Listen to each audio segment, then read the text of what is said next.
What's good? Popping. Very good, man.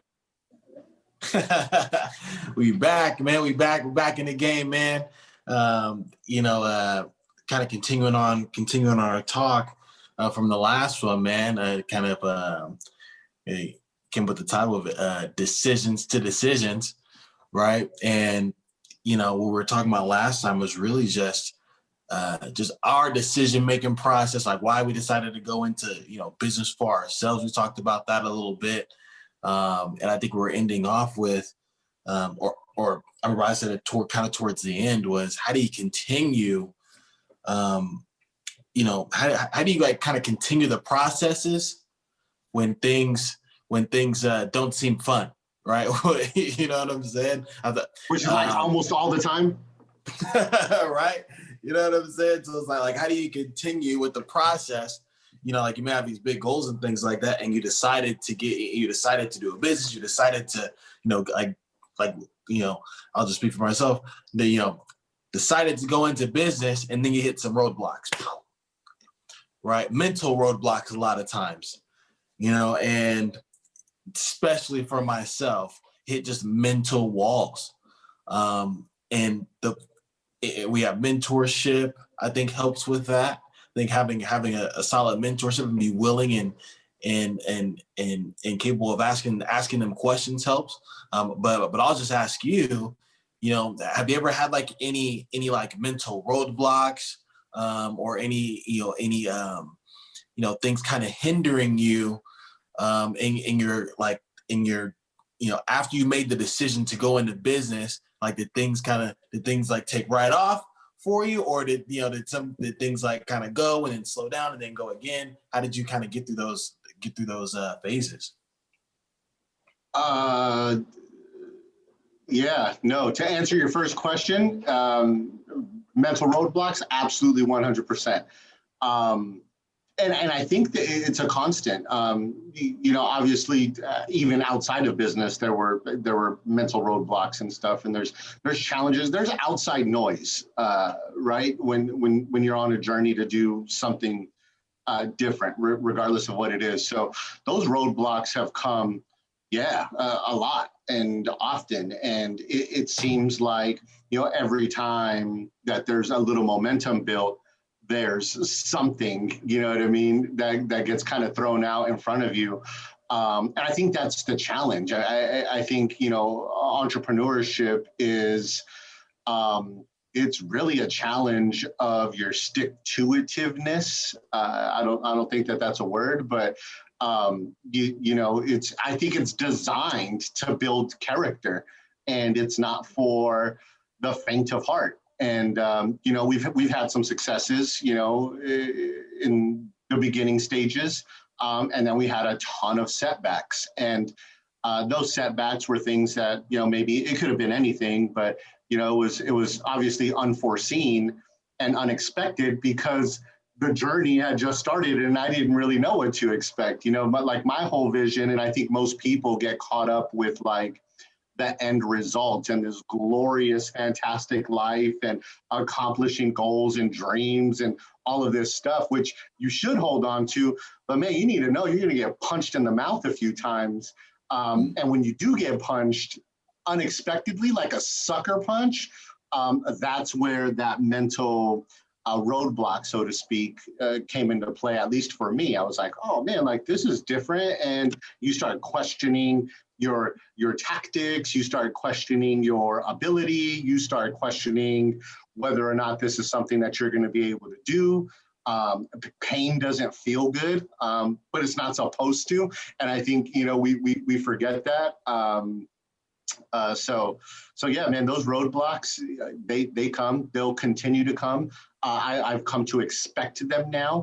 And there was a pivot in the thought process behind it that like from, over the last couple of years, at least, and is when that adversity, comes and, kind of shows itself, then I know I'm on track to do something that's going to get me to the next level. But it's really how you perceive them. I guess up front, you can, and most people do, myself included, you perceive it as like maybe this is a sign that, I shouldn't be doing this. That's one way to do it. And the other way is like, nah, heck no, this little bump in the road is not bigger than those goals, dreams, desires, and stuff that you envision long term. So you just got to stick to it. And it's really just kind of going through. There's no way around it. You can't avoid it. If you don't experience it up front, just know you're going to experience it at some point. If you shot off like a rocket and everything is good, just know it's not going to stay that way. And not that I'm hoping that it doesn't for you, but I hope that you understand that when it does happen, man, it's just part of the process. And everybody's line to the top is different. Some of it looks like a roller coaster. Some of it looks like this, and then a crazy dip, more like a mountain, a peak and a valley. And maybe it's only once, but it's inevitable. There's no avoiding it. Oh man, that was nuggets right there. I had to write some stuff down, man. And it kind of reminded me from what you said. It kind of reminded me of a quote. I forget which book it's from, but in every adversity, there's a benefit if you equal or greater benefit only if you look for it, or like every seed of something along those lines. But that's huge, man. That's not, and man, and I was just sometimes, especially at the beginning when I didn't know, like adversity is actually a good thing. And like you said, it builds character, it shapes you, right? It molds you to be able to lead, especially if you're going to be in a place of leadership, right? Because if people, I think when you're in a place of leadership and or you're striving to be in a place of leadership, you got to take some arrows, right? 100. Of course, if you have, with mentorship, you want to avoid, the bullet to the head, but you got to take some arrows, man. You got to take those punches. And then when you look back, you'll look back after all and people will be following you because they know that you've been through some stuff, right? Yeah. Like they're walking through the steps that you've walked through and you're walking through steps that others have paved for you. Right. But I think even if somebody's road to success, maybe in a certain field, it seems fast, maybe in a previous situation, they may have had much harder situations, right? Yep. It's kind of, it's kind of like when people see like somebody that may have immigrated to the United States from another country or something like that, and they start a business and it takes off. Or it does very well, seemingly overnight or seemingly very quickly compared to other people, but they may not know where they have come from. They may not know, like these people may have been walking on glass to and from their house, or, they may have grown up in insane situations maybe not even insane situations, just the situation that was dealt for them, They decided to do something different. And now, this is, the hard here or the toughness of being in business is way easier for them than the toughness of where they came from. They're like, man, all I have to do is deal with somebody saying no to me, dude. All I got to do is something, my life being on the line every single day, so it's like, choose your heart, and I think what it really comes down to, man, is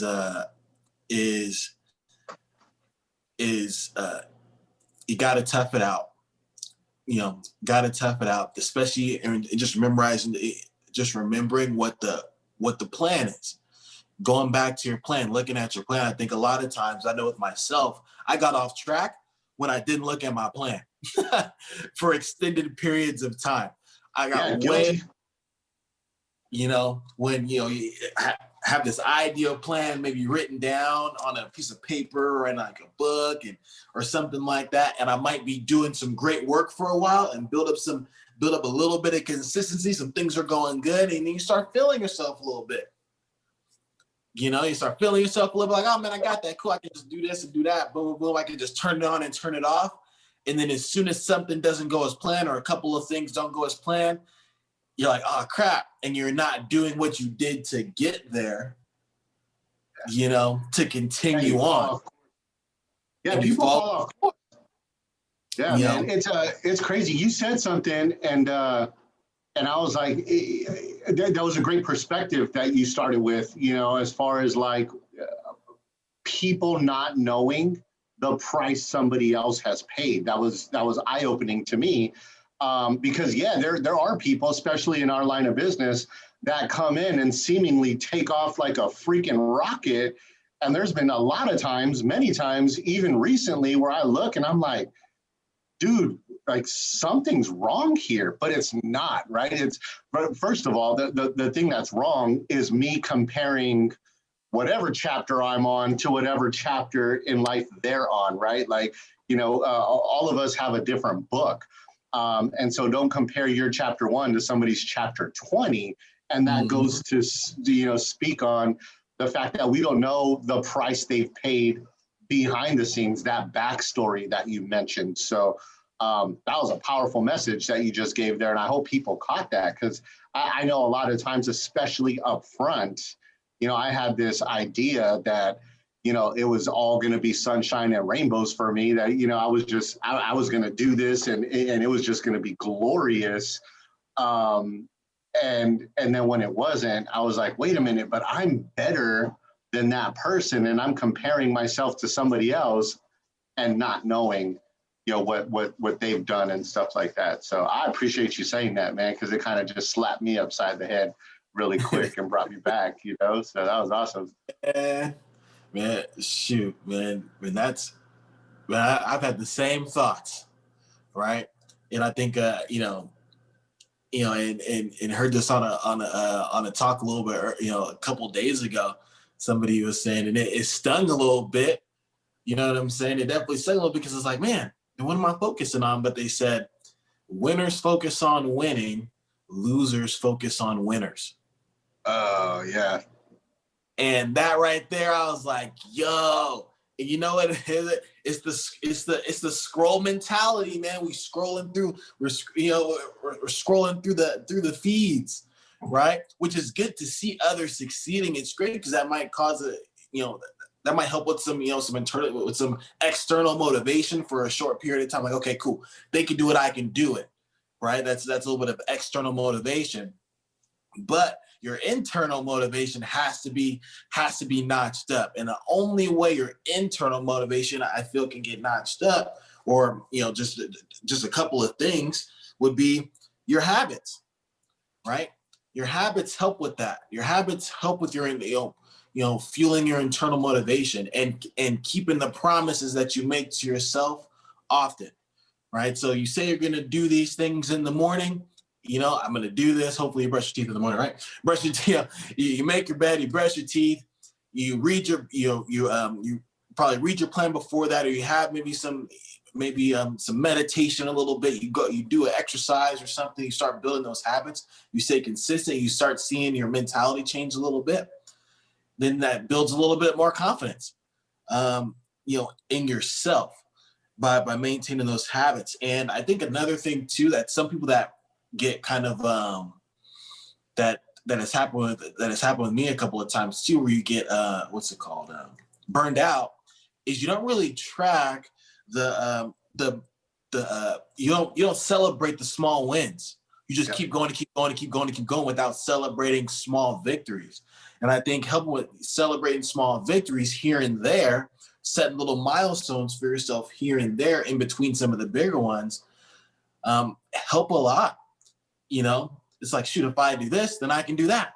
If we get this done together, if we set this weight goal together, like say you're working out with your spouse, look, if we lose this combined weight together, then we're going to go and do this together. Whatever. Eat a large pizza. We're going to go and get some ice cream right now. Yeah, we're going to go gain it back. You know what I'm saying? But, so I think setting little minor, small, celebrating the wins in between helps a lot. Smelling the roses along the way. It's a journey, man. It's a marathon. It can sometimes feel like you're going uphill both ways sometimes. but just realize it's a part of your story, and it's definitely interesting. I mean, there's Yeah, just a couple of, you know what I just realized with what you said is I don't do enough of that. Me personally, I don't give myself that, I guess, pat on the back, so to speak. But I don't celebrate really anything, as far as a win or a victory or anything like that. And I think it could even be scaled down to like not just, obviously it should be exactly what you said, like you have a big goal and then along the way as you like are notching up towards it, yeah, all of those should be celebrated. But I think simultaneously, like a small win for me and my wife would be, like my biggest cheerleader is waking up in the morning and making the bed. I think like, because I don't want to do it, I don't feel like doing it, but when I do it, I don't acknowledge the fact that I just did something that I didn't want to do. So I think any time that you do something that especially you didn't want to do, like I don't want to fold laundry, but man, if I fold my laundry, that's a win, right? And then not only do I not want to fold it, like I don't want to put it away after I fold it, but like when I do, that's a win. When I make the bed, that's a win. When I don't want to go work out, but I lace up my shoes and I'm like out of the door, that's a win. And I think a lot of people don't give themselves credit for those, like the tiny, like let's not say small, but like the tiny mini victories throughout the day, because all of those can be celebrated. And I think what that does, I know scientifically it's been proven that what that does is it kind of starts to reprogram your brain. I'm not a neuroscientist or anything like that, but yeah, that was a wake up conversation that you just kind of gave me with what you said. Is obviously celebrate those little notches on your road to victory, whatever that goal is. But I think every day people are having wins and they're just not realizing that it's a win worth celebrating. But it absolutely is. So anytime you do something that you don't feel like doing, man, that's a win. Reprogram yourself with those. absolutely, man. That's huge, and I don't do it. Man, I can't remember the last time I celebrated a small win. And you know what? But you know what happens a lot of times too is people pre-celebrate stuff too early. Sometimes people celebrate without doing anything, right? And they beat themselves up after the fact, right? They're like, man, I shouldn't have did this. I shouldn't have did that. I shouldn't. And then they beat themselves down, and now they're down. I've done that too. Like, man, I shouldn't have bought that because I should have did this before. I should have set that as a goal, and then I should have got that. You know, delay your gratification, huh? Oh my goodness, man. Hey, we are learning on here with you guys. So as we're talking, we're not talking at you. We're actually talking to ourselves, and hopefully a nugget gets dropped somewhere in here as we're talking. And kind of powering along here, with decision making. So I'll ask you this question: how do you feel like how do you make decisions? And how do you make decisions? Is it more, and does it depend on what it is? Like, especially when it, so when it came to, because I think we talked about it a little bit in the last talk, but I think we can kind of dive in a little more in details when it comes to, excuse me, when it comes to, making decisions in business, like who to talk to with business, when it comes to, let's keep it in that realm, and then we'll trickle into other things. So when it comes to making decisions, as far as business is concerned, is it more like do you make like to move forward with things? Is it more like an emotional decision? Like you have to have like a good vibe with something or somebody? Is it more analytical? Do you make like more of a like how do you feel that you make decisions when it comes to doing business, or it feels like growing your business or making serious business decisions? I'm gonna be 100% transparent right now, bro. I don't know how to answer that specifically. What I will tell you, I'm gonna be transparent. Like I said, what I will tell you is how I make decisions is not fast enough. I make them slow. I'm slow to make decisions, man, and that's actually a bad thing when it comes to entrepreneurship or even like being a leader in my household, being a husband and a father, right? Like, and so that's actually, this is something specifically that I'm working on getting quicker, like make a decision and stick to it, and then like do it until you need to pivot, basically. But in attempts to answer your question, I think for me, it's situational. It all kind of depends on whether there's emotion involved.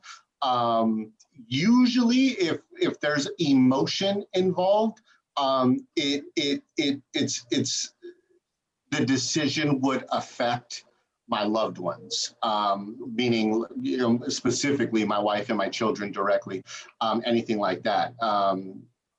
In the business standpoint, obviously, if it's a negative in business, then that would negatively impact my family. So when I'm including them and I'm thinking about them, which is 99.9% of the time, there's emotion involved, which is not necessarily a good thing. When it comes to like the best decision for a client, in my heart's always there for them first and foremost. But there's a lot of analytics involved in ensuring that it just makes sense, when I'm in service of others.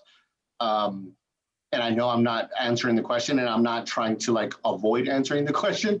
It's just a really tough one for me to answer. But I think a majority of the time, honestly, it's probably more emotional than anything. And I don't know that that's a good thing. Okay. Yeah, I mean, it's a tough question, and that's why I asked it, because I don't want you to ask me first. But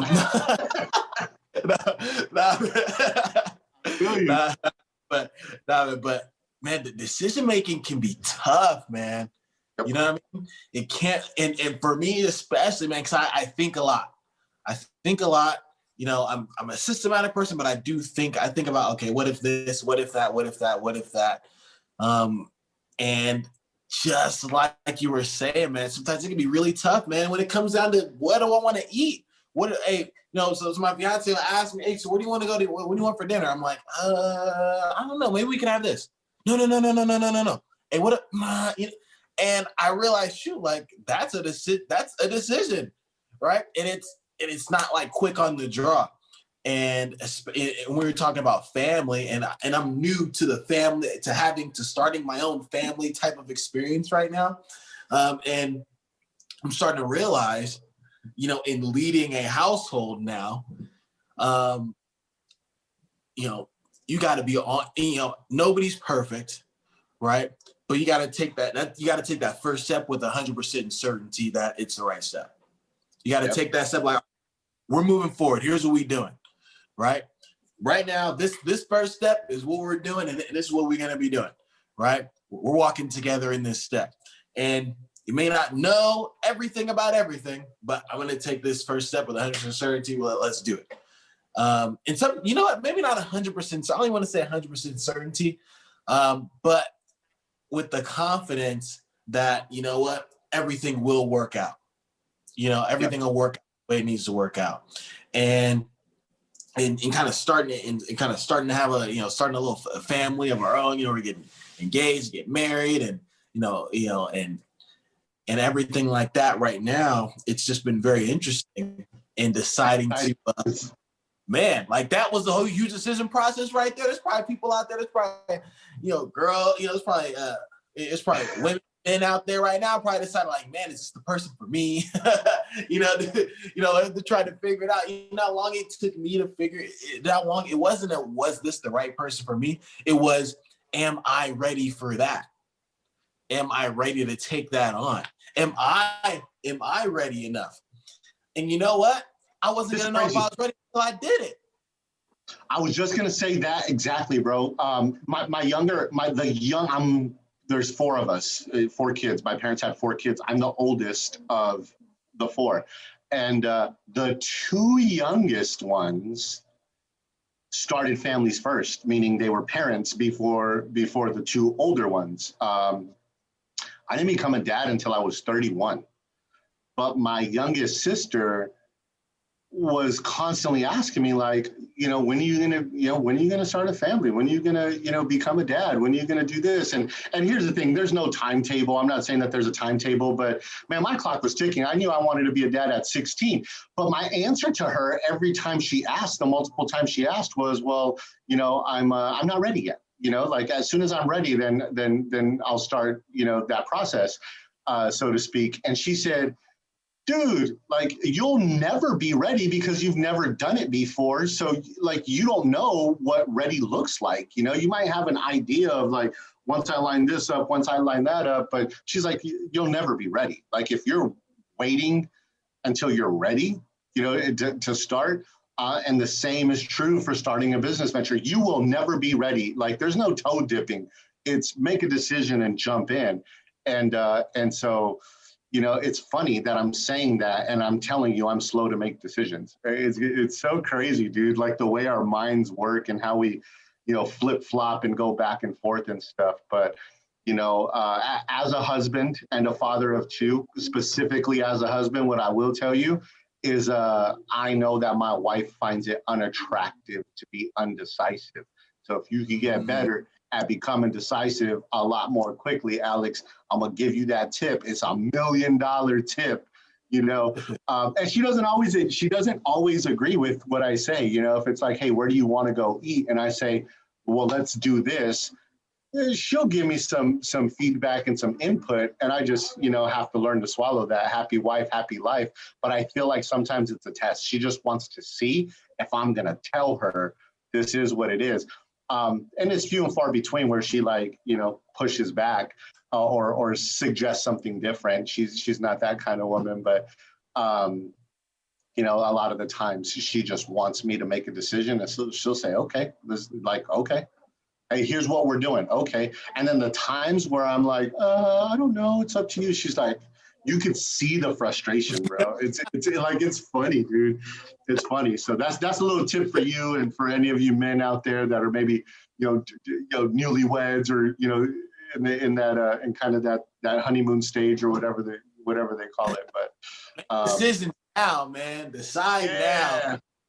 You know what I'm saying? Do it now. Ask for forgiveness later. No, I'm just kidding. But man, that's huge, man. And I think what happens is, and I've realized this too, and I think we'll close out with this one, is, when you're not decisive, you pull your punches, man. Like if you toe dip in business, you're really not going to talk to the people you probably should be talking to move your business ahead because you're straddling the fence. Right? So your confidence is definitely not there. I've been there too. Oh my goodness, have I been there?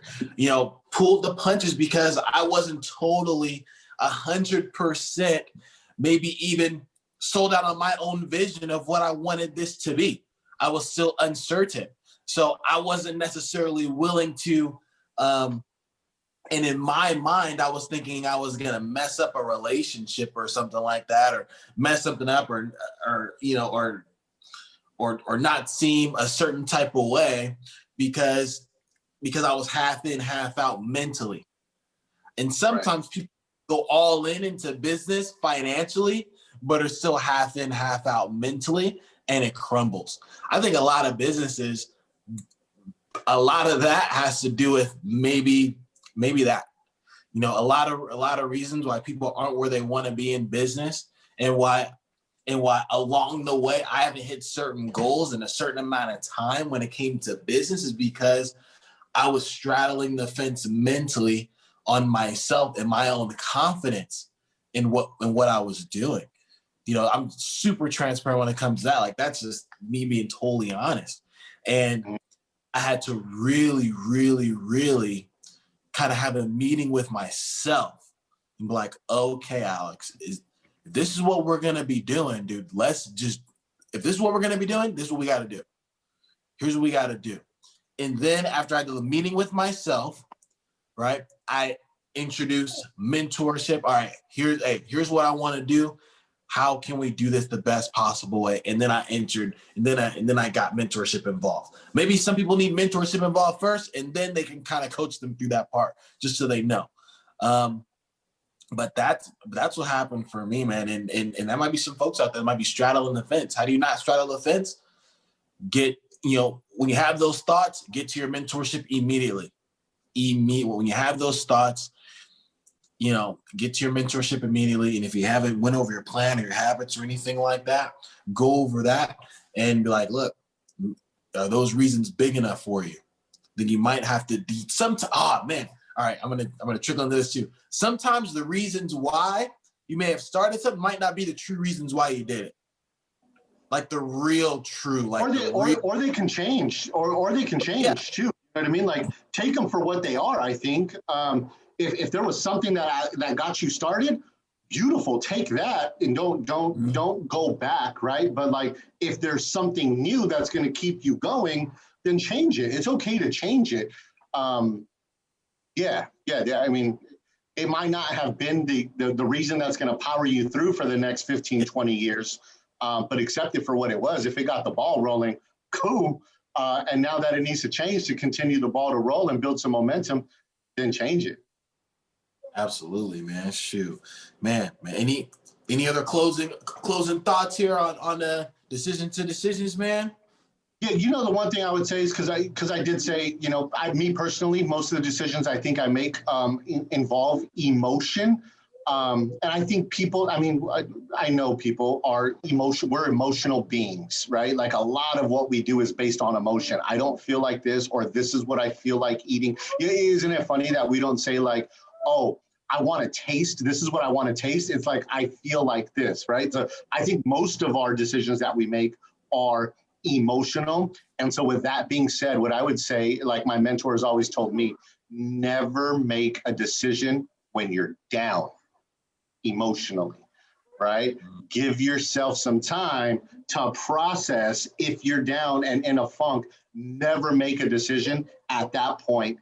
Get back to at least neutral before you decide to quit or take a step back or do anything like that, man. So that's my final piece that I wanted to throw out there.